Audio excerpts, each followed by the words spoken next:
The city clocks were chiming the hour of 10 on the following morning when a page from the Savoy approached the shop of Mr. Jarvis, bootmaker, which is situated at no great distance from the hotel. The impudent face of the small boy wore an expression of serious comic fright as he pushed open the door and entered the shop. Jarvis, the bootmaker, belonged to a rapidly disappearing class of British tradesmen. He buckled to no one, but took an artistic pride in his own handiwork, criticism from a layman merely provoking a scornful anger which had lost Jarvis many good customers.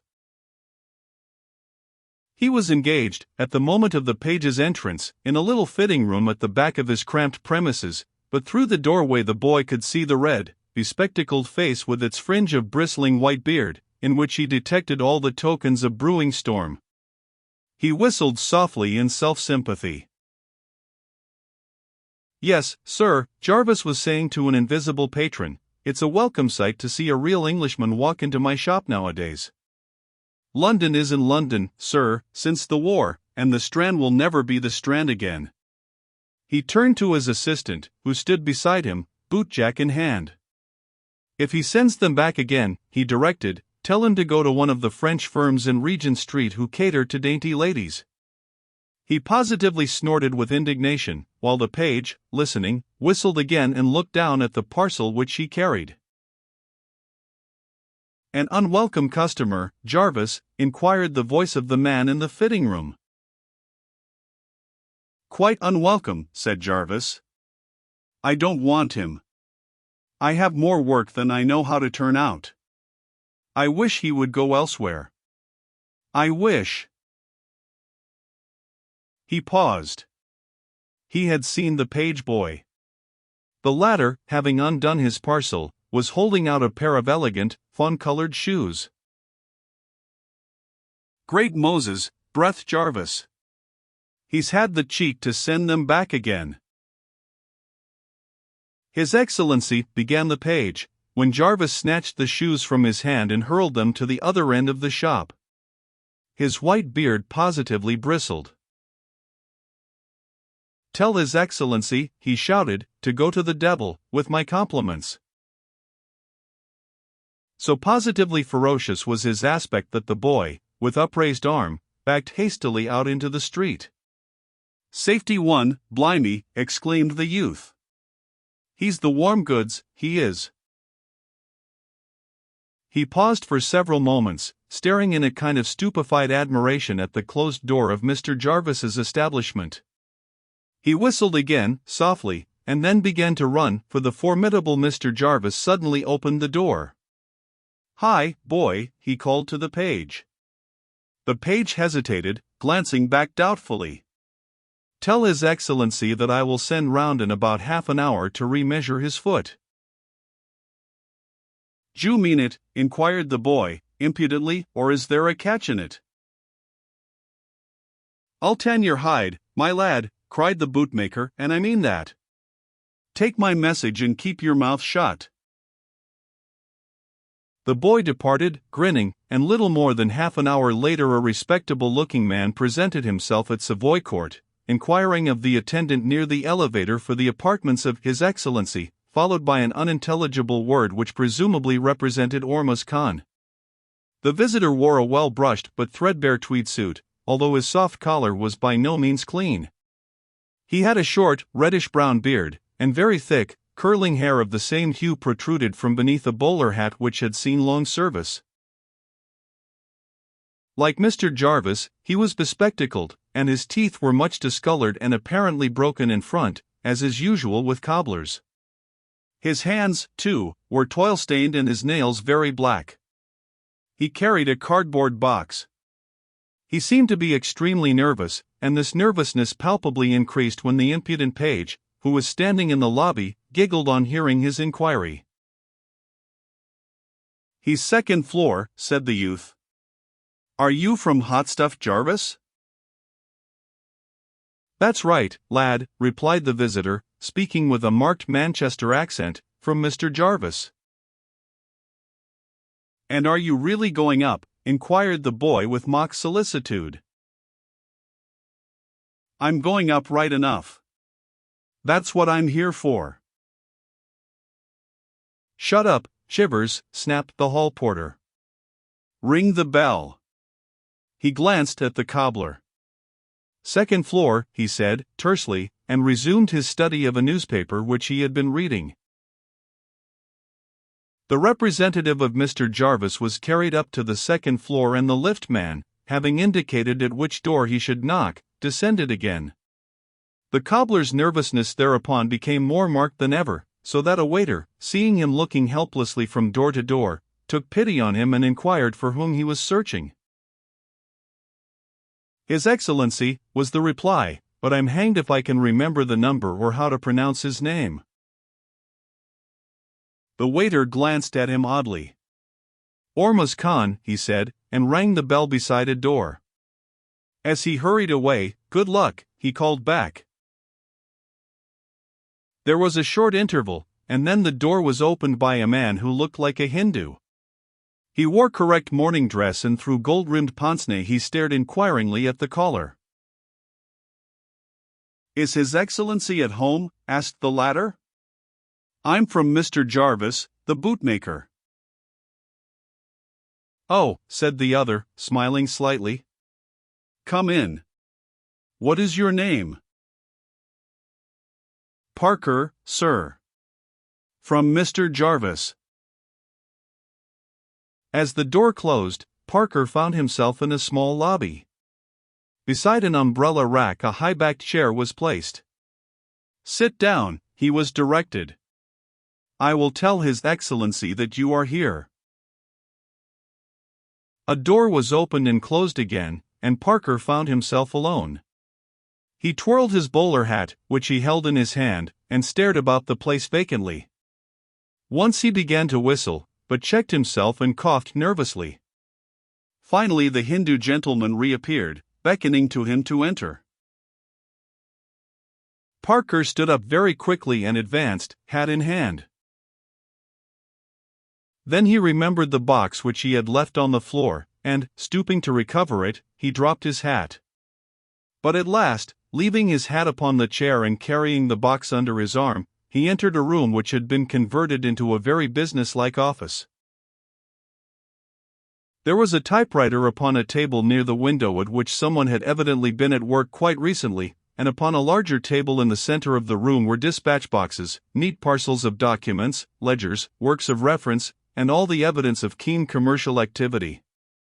Crossing the room, the Hindu rapped upon an inner door, opened it, and standing aside, "The man from the bootmaker," he said in a low voice. Parker advanced, peering about him as one unfamiliar with his surroundings. As he crossed the threshold, the door was closed behind him, and he found himself in a superheated atmosphere heavy with the perfume of hyacinths. The place was furnished as a sitting room, but some of its appointments were obviously importations. Its keynote was Orientalism, not of that sensuous yet grossly masculine character which surrounds the wealthy Eastern aesthete, but quite markedly feminine. There were an extraordinary number of cushions, and many bowls and vases containing hyacinths. What other strange appointments were present Parker was far too nervous to observe. He stood dumbly before a man who lolled back in a deep, cushioned chair and whose almond-shaped eyes, black as night, were set immovably upon him. This man was apparently young. He wore a rich, brocaded robe, trimmed with marten fur, and out of it his long ivory throat rose statuesquely. His complexion was likewise of this uniform ivory color, and from his low smooth brow his hair was brushed back in a series of glossy black waves. His lips were full and very red. As a woman he might have been considered handsome, even beautiful. In a man this beauty was unnatural and repellent. He wore oriental slippers, fur-lined, and his feet rested on a small ottoman. One long, slender hand lay upon a cushion placed on the chair arm, and a pretty girl was busily engaged in manicuring His Excellency's nails. Although the day held every promise of being uncomfortably hot, already a huge fire was burning in the grate. As Parker stood before him, the languid, handsome Oriental did not stir a muscle, merely keeping the gaze of his strange black eyes fixed upon the nervous cobbler. The manicurist, after one quick upward glance, continued her work. But in this moment of distraction she had hurt the cuticle of one of those delicate, slender fingers. Ormuz Khan withdrew his hand sharply from the cushion, glanced aside at the girl, and then, extending his hand again, pushed her away from him. Because of her half-kneeling posture, she almost fell, but managed to recover herself by clutching at the edge of a little table upon which the implements of her trade were spread. The table rocked and a bowl of water fell crashing on the carpet. His Excellency spoke. His voice was very musical. "Clumsy fool," he said. "You have hurt me. Go." The girl became very white and began to gather up the articles upon the table. "I am sorry," she said, "but—"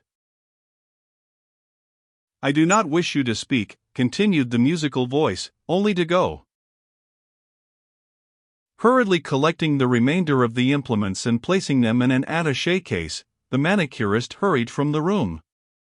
Her eyes were overbright and her lips pathetically tremulous. Ormuz Khan never glanced in her direction again, but resumed his disconcerting survey of Parker. "Yes," he said. Parker bumblingly began to remove the lid of the cardboard box which he had brought with him. "I do not wish you to alter the shoes you have made," said His Excellency. "I instructed you to remeasure my foot in order that you might make a pair to fit." "Yes, sir," said Parker. "Quite so, Your Excellency." And he dropped the box and the shoes upon the floor. "Just a moment, sir." From an inner pocket he drew out a large sheet of white paper, a pencil, and a tape measure. "Will you place your foot upon this sheet of paper, sir?" Ormuz Khan raised his right foot listlessly. "Slip her off, please, sir." "I am waiting," replied the other, never removing his gaze from Parker's face. "Oh, I beg your pardon, sir, Your Excellency," muttered the bootmaker. Dropping upon one knee, he removed the furred slipper from a slender, arched foot, bare, of the delicate color of ivory, and as small as a woman's. "Now, sir." The ivory foot was placed upon the sheet of paper, and very clumsily Parker drew its outline. He then took certain measurements and made a number of notes with a stub of thick pencil. Whenever his none too clean hands touched Ormuz Khan's delicate skin, the Oriental perceptibly shuddered. "Of course, sir," said Parker at last, "I should really have taken your measurement with the sock on. I wear only the finest silk." "Very well, sir. As you wish." Parker replaced paper, pencil, and measure, and, packing up the rejected shoes, made for the door. "Oh, bootmaker," came the musical voice. Parker turned. "Yes, sir?" "They will be ready by Monday?" "If possible, Your Excellency. Otherwise I shall not accept them." Ormuz Khan drew a hyacinth from a vase close beside him and languidly waved it in dismissal. In the outer room the courteous secretary awaited Parker, and there was apparently no one else in the place, for the Hindu conducted him to the lobby and opened the door. Parker said "Good morning, sir," and would have departed without his hat had not the secretary smilingly handed it to him. When, presently, the cobbler emerged from the elevator, below, he paused before leaving the hotel to mop his perspiring brow with a large, soiled handkerchief. The perfume of hyacinths seemed to have pursued him, bringing with it a memory of the handsome, effeminate ivory face of the man above. He was recalled to his senses by the voice of the impudent page. "Been kicked out, governor?" the youth inquired. "You're the third this morning." "Is that so?" answered Parker. "Who were the other two, lad?" the girl what comes to do his nails. A stunning bird, too. She came down cryin' a few minutes ago. Then.